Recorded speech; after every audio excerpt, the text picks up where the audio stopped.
Johnny, get him.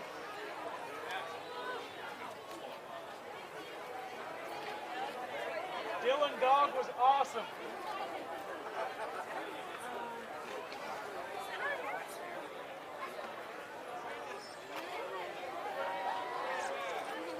Brandon Routh is Superman forever.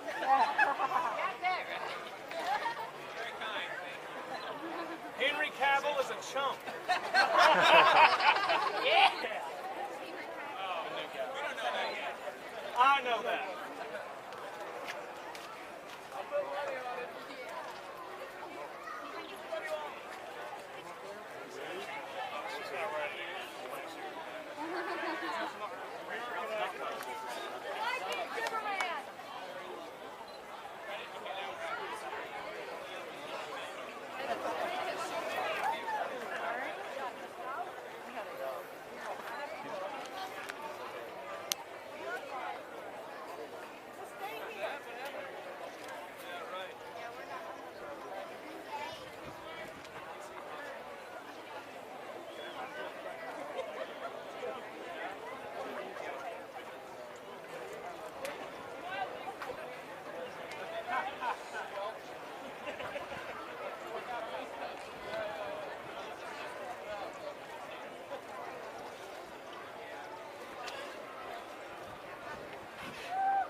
Guys.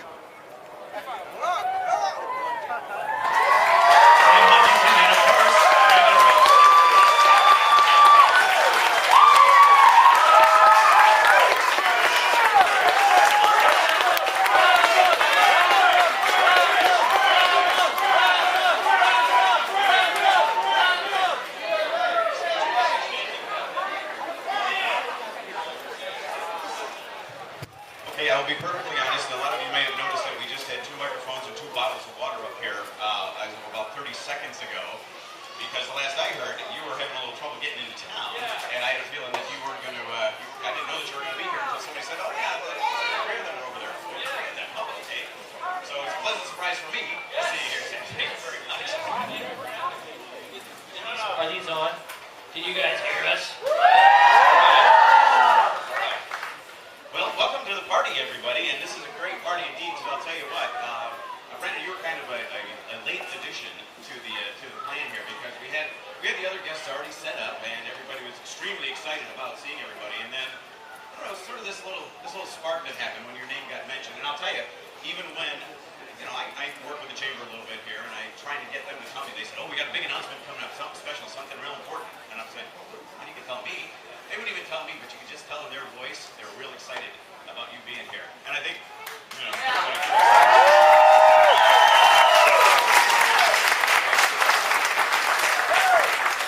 we're going to keep this relatively informal. We're going to have a lot of fun. We've got a lot of questions out here, I'm sure.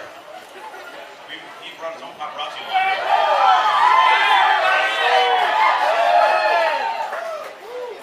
Sorry. It's my wife. So Alaina, I'll tell you what, we'll start ladies first. First of all, welcome. Thank you. And now, you're no stranger to sci-fi, of course, because of Stargate Universe as well. Were you aware of the Black Canary character before you got brought on board? No, in fact, when I auditioned, it was like any other audition. You just sort of go in with a little bit of knowledge. You have a couple pages of sides. And then they called me and said I got the job, but they weren't going to tell me what the character was because it was top secret. And I was like, well, how am I supposed to prepare? And then they finally told me, and I didn't know who the Black Canary was, and I Googled her, and I was like, I have to wear that? I've had children. But they custom made the costume, and yeah, it was awesome. I love her. She's a great character. Now, as far as you're concerned, Tam, when it came time to step into the role of Jimmy Olsen, and obviously you knew all about the Jimmy character and everything. Yeah. Did you go ahead and take a look back at some of the other people that had done Jimmy Olsen before? Did you? How were you instructed to study for your character? You know what? I just tried to. First of all, yes, I was very familiar with both Mark McClure. Really, Mark McClure's portrayal of Jimmy, and so I needed no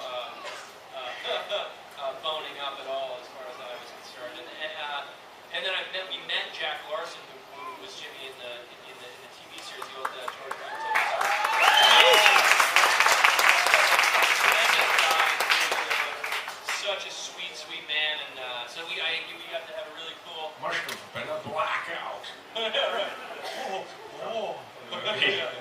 He's a pretty great guy. On the movie, isn't it? Yeah. I don't know. We'll see. I actually haven't seen it. I don't know.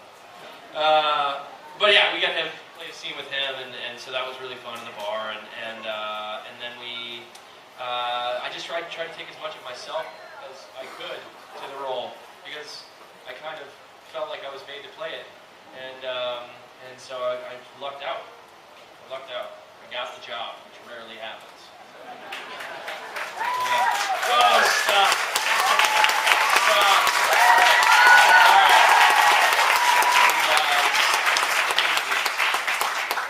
Now, speaking of Born to play the role, Brendan, let's talk. I really wanted to play Jimmy Olsen. Yeah. I understand it was that We close. were originally was up taken already. for each other's roles, and I don't know what happened. But Now, I mean, it's so obvious to all of us when we got the announcement that you were casting the role. We saw the initial pictures of the U.S. Clark and the Superman. Yep, that's the guy, all right. But for you, how long was it from the first time that you heard about the audition to when you finally found out? Because It was about 6 or 7 months. My first initial inkling about the movie, I just auditioned for another TV show, actually, that Mick G, who was the then director, his producing partner saw me and thought maybe I had a good look for Superman, which he was doing, and mentioned me to him, and that kind of got the meeting, and then through a lot of change, 7 months later, finally I got the role. was it like a painful 7 months? Was it like Yes. birth? You know, Yes, because I screen tested once for Mick G along with I think 4 or 5 other guys, and then when news came that he was no longer on the project, it seemed like it was falling away. And so to be this close and then to have it all go away was kind of heartbreaking. But then a month and a half later, it was resurrected by Bryan Singer, and thankfully, and you know, here we are. yeah.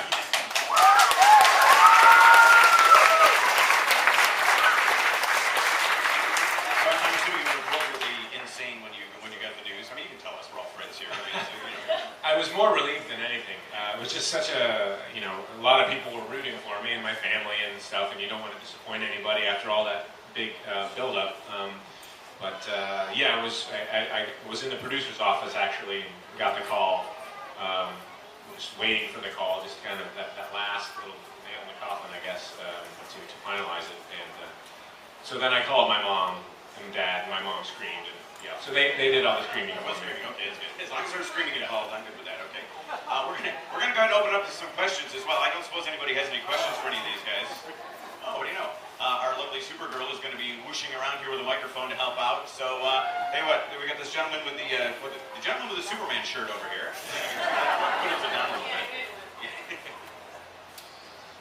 My question is directed to you, Brandon. What was it like putting the suit on for the first time?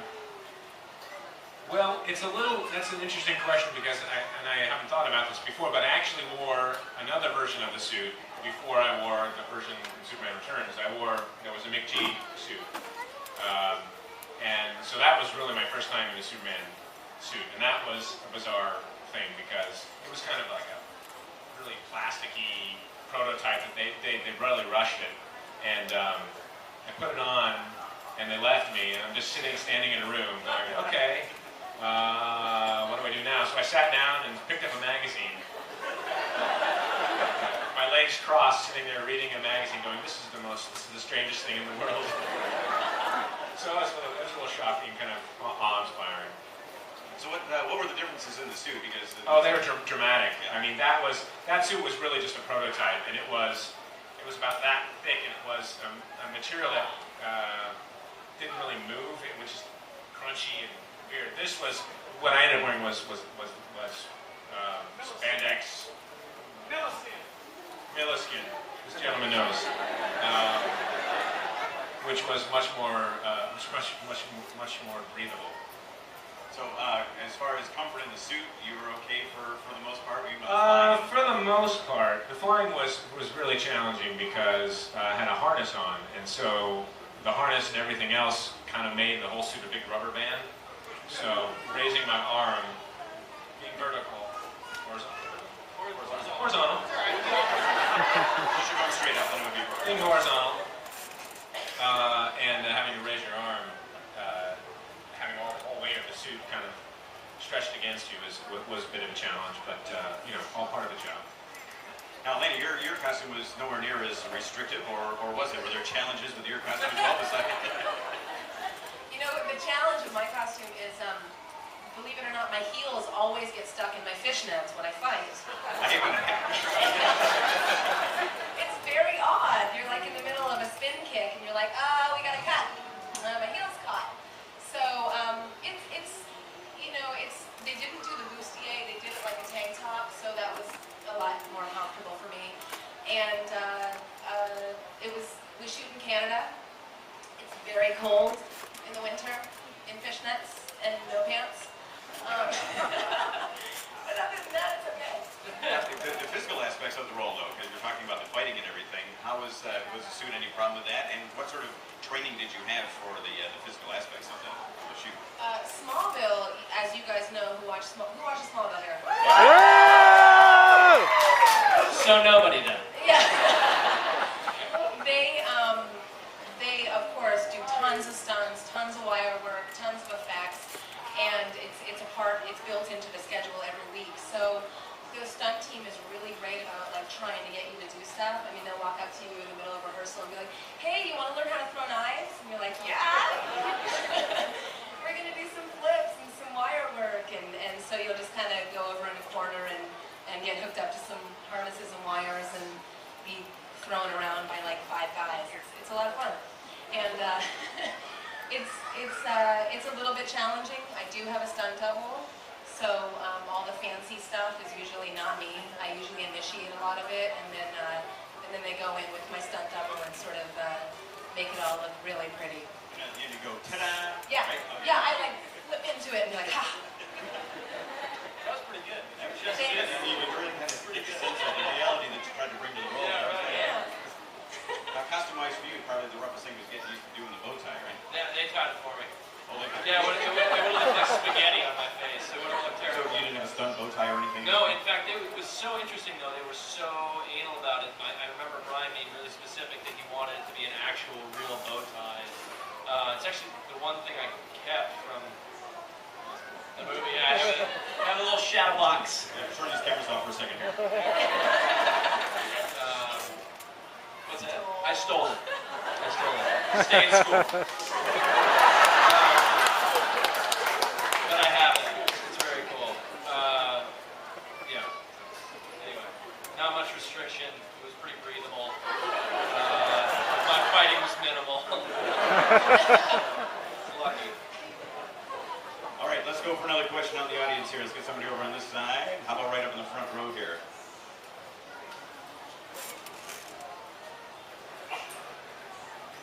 Okay, this question is for all three of you.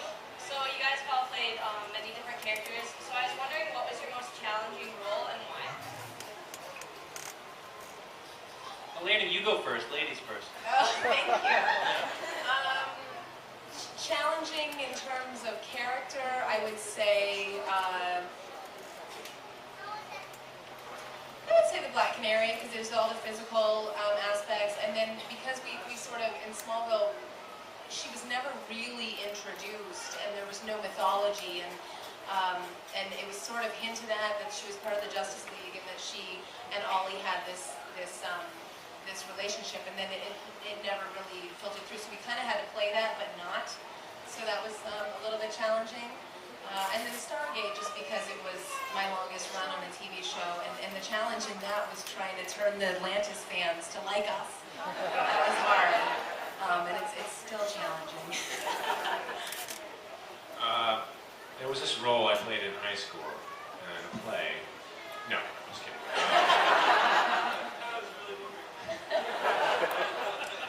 No, I mean, Superman. Absolutely, hands down. Not only did I have to learn to fake fly and all the process of that, but to really look like I was actually flying, and uphold an amazing legacy, and hopefully make everybody.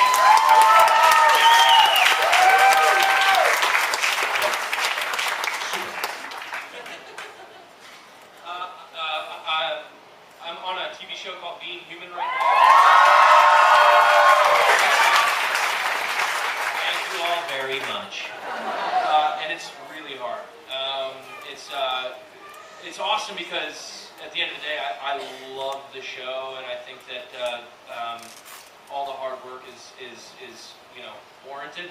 But yeah, I have grueling makeup and really long hours, and the role itself is very dynamic and different and awkward, and at the same time extremely fun. So yeah, so I'm being challenged right now in that role, and having a blast doing it. So I would say that would be. I love you. But yeah, so that's like that. Awesome.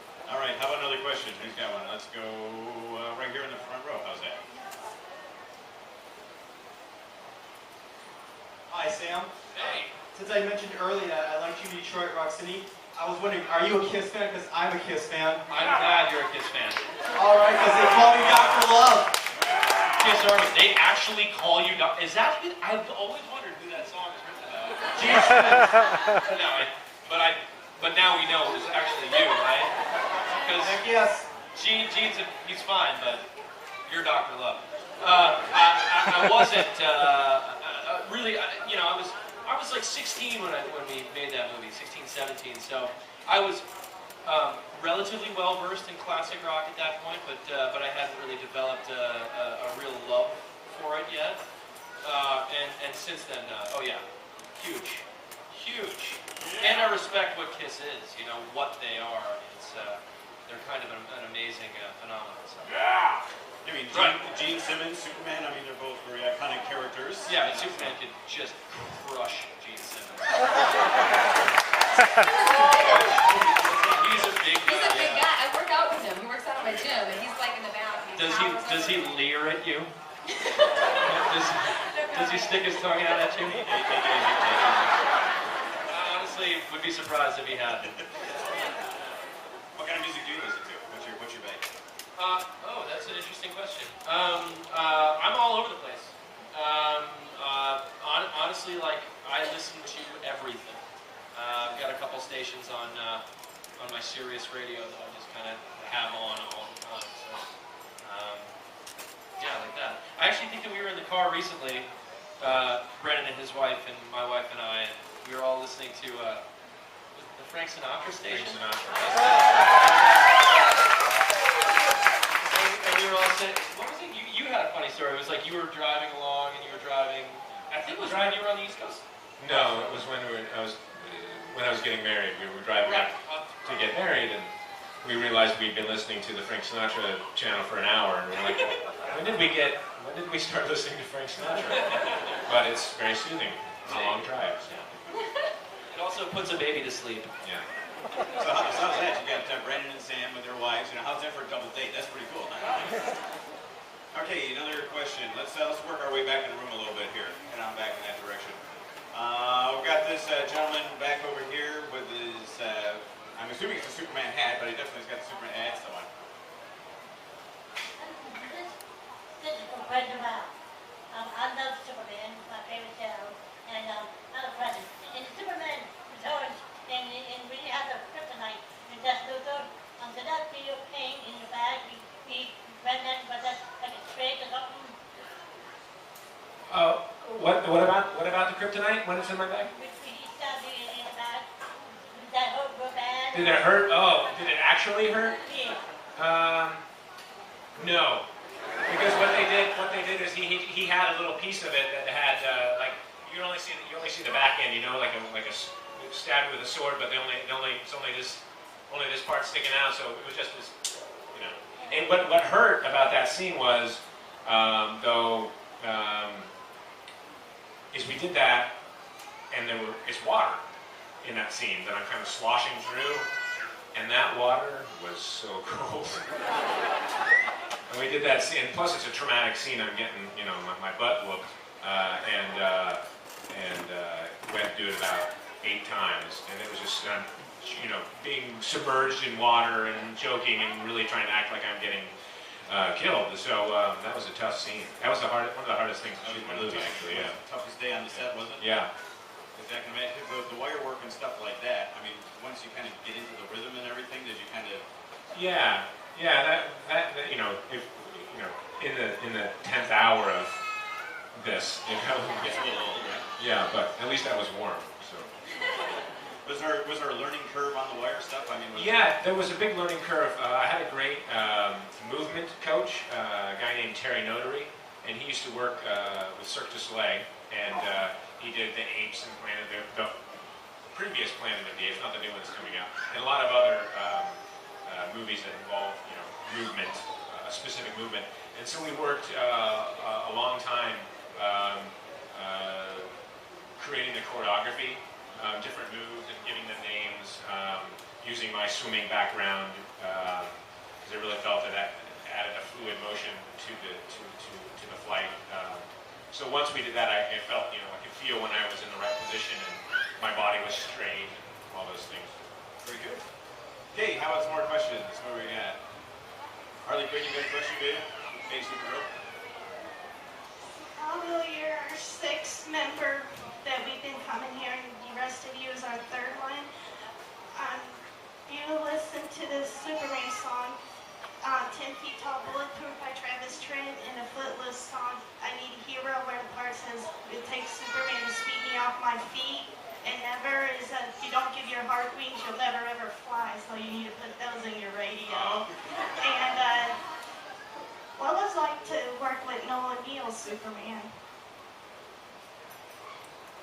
We didn't actually have the scenes with Noelle. No, I've met her, and she's a lovely woman, and you know.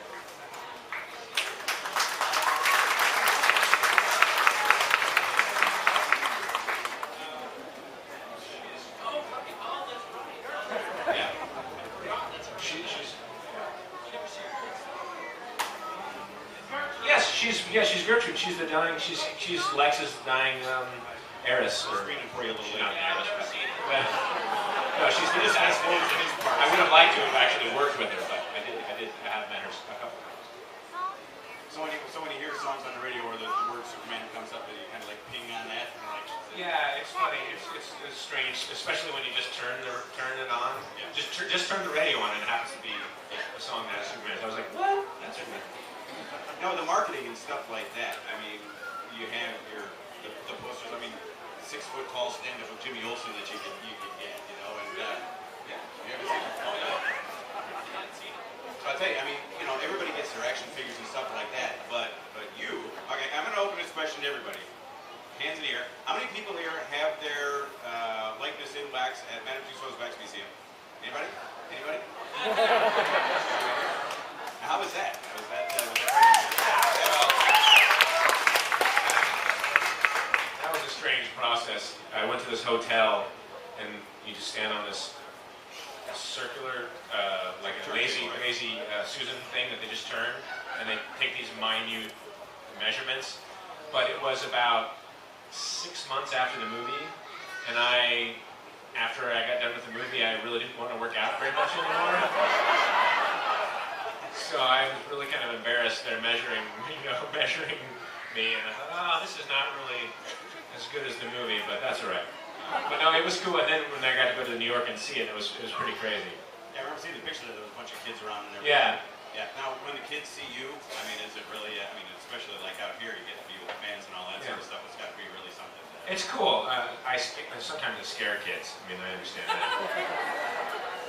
I do yell at them, which is part of it. It's great, but you know, if they're young enough, then they don't know, which is great. But sometimes they get really nervous, and then I'm sad for them because I want them to not run away. But it's great. You know, it's people of all ages. One of the coolest things when I was actually filming the movie, people of all ages would come and visit the set. We had a few visitors, and if I was in the suit, kid or adult alike were nervous and shaky, and you know, it was kind of a cool thing to be in the presence when I was in the suit. So, to see the effect of the suit on people like Sam. I mean, I had to drag him out of his room every day. It's terrible. It's like seeing Santa Claus. The first time I saw it, Except better. Except thinner. We had adjoining dressing rooms. His actual room that he got put in the suit in was a separate room that he had, and it was right next to my room. And I remember I'd been totally geeking out about wanting to see him in the suit, and all of a sudden one day I'm just sitting in there, and he just walks in, and it was like I literally teared up, choked up, just couldn't breathe. It was pretty amazing. It was in all seriousness, it was amazing. You remember, and also when he put the suit on, it was like he became Superman. He was Brandon, but when he put the suit on, he became almost regal and ethereal and spiritual. It was bizarre. What are you saying? I don't know what I'm saying. I actually don't know. I did. You were godlike. And then he throws on the fishnets. Forget it. I mean, Alaina. I can relate to that though, because Smallville is the same thing. You know, even though Tom doesn't wear the suit. Yeah, I was the same with the suit too. But the first episode I did in season 7, there was a big fight in the Luthor Mansion, and it was Lex and Green Arrow and me and Clark, and I was like, this is awesome. And it's lit like a comic book, and I'm not traditionally a comic book fan, so it really it does sort of it's amazing. Stump you. Yeah, it's wow, super cool, yeah. To be a part of it. Yeah. So what have you got coming up now? What projects are you working on that we can look forward to? I just got an offer to do Alphas, that new sci-fi show. Yeah. So I've actually passed on almost everything that's come my way this year, and I'm beginning to kind of regret it. I was like, oh, what did I do? But I'm looking for the next right show or project, not just the next one. So yeah, they just called me yesterday when I was on my layover in Chicago, and it looks like I'll be going on Monday to shoot an episode of that. So.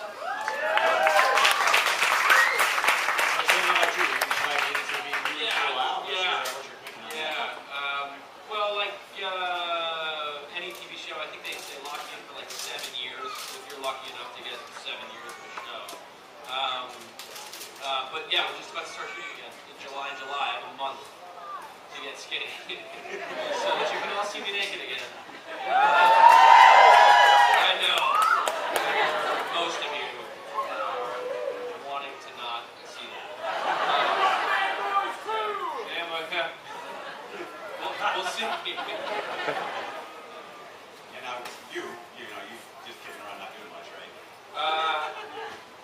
you know, I like to take a break. I actually have a movie called Miss Nobody on Netflix right now, which I actually filmed a long time ago.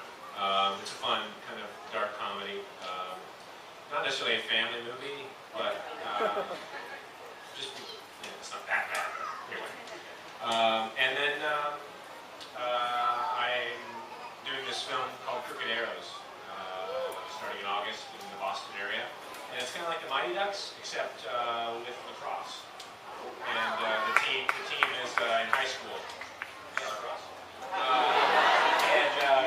I don't play lacrosse. I'm getting a crash course. I'm the coach, so I don't have to. Because I played lacrosse in high school, so oh wow, awesome! It's a great sport, and I'm excited to bring it to the rest of America. Like lacrosse, I've heard of that. It's an East Coast thing, pretty much. Yeah. Cool. Yeah. I'll tell you what. We're going to take just 2 more questions, so I need really good ones. Okay. Let's see. Here we've got somebody down in the front here with her Clark Kent glasses on. So why don't we come on down here?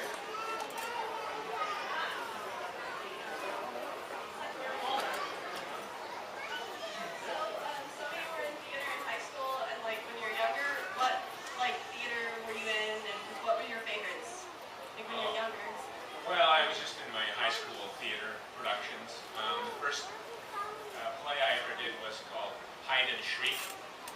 Yeah, it's classic. It is. It's classic. But actually, it was the most fun I've had on stage because I haven't done a lot of stage work. But I played, it was my, the first time in front of a real audience acting, and I played a redneck named Aesop. Bib overalls and a hat, my hair sticking through it. And, it was comedy, so that's why I love comedy so much, because that was kind of the beginning of it. And how about you, Sam? I started theater when I was, where are you? There you are.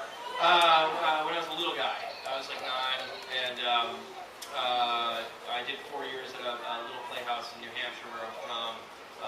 Really, really cool, little prestigious. Very lucky that it was so close to where I lived. And I think it's the most important thing you can do as a young, aspiring actor is to throw yourself on the stage. You know what I mean? It is literally conquering every fear that you could possibly have, and it's instant knowledge as to whether you are good at it or not, because you live or die, you know, and you learn so much. So was still one of my favorite things I've ever done. I did Waiting for Godot, and then I did To Kill a Mockingbird, and that was like one of the greatest things I've ever done in my life. So yeah, I would love to get back to theater. I think everyone should do theater. It's an amazing thing. Alaina, how about you? I also did children's theater, and we moved every 3 or 4 years when I was a kid, so I never really got connected to any one theater group, and the longest I did was about 9 years old as well. And there was just several plays that we did at playhouses where we performed for like elementary schools, and it's something that I'd love to get back to. It's funny, I think, as an actor, either when a lot of actors, when they're not working, they're studying, or they're not. A lot of us don't have time. I mean, you go from one project to the next, or I myself have 3 kids, so Wow! All right! I have a real job. I have like laundry and like I have to mop floors and stuff. So work is actually like an awesome break for me. I get to go sit. And actually Stargate is so efficient. I used to tell them, I'm like, guys, call me in 4 hours early. I can watch movies and read books and like, bring my dog and cuddle. That's hilarious. I know. Work is awesome. Okay, seriously, one last question. It's got to be a quick one. We are so far behind right now. All right, this young fellow up here with the very impressive logo on his shirt there. From the Philippines. What do you do there? Mr. Ralph, it's an honor to get to speak to you today. This isn't so much as a question as it is a brief statement of gratitude. Ever since the trying for return of Superman in 2006, there have been a lot of incorrect internet revisionist history concerning Superman Returns. Firstly, the reviews and reactions from critics and fans was very positive and remains so to this day, despite the few vocal detractors. Secondly, the film made a lot of money all over the world, and even though its budget was unfairly burdened with the debt from previous attempts at making Superman films, Lastly, not only did the film have plenty enough action for my taste, but it also had the most important ingredient that a Superman film has to have, heart. And you, sir, are the heart and soul of that wonderful film.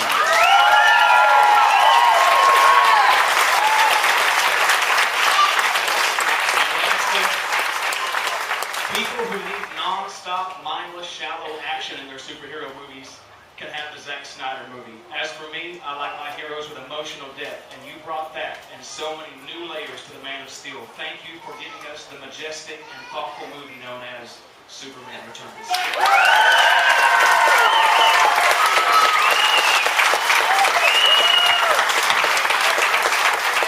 Okay, well, I can't top that. Good night, everybody. Thank you. Appreciate that. Thank you very much. All right, let's hear it for our guest today, Alaina Huffman, Ted Huntington, and Randy Wilson.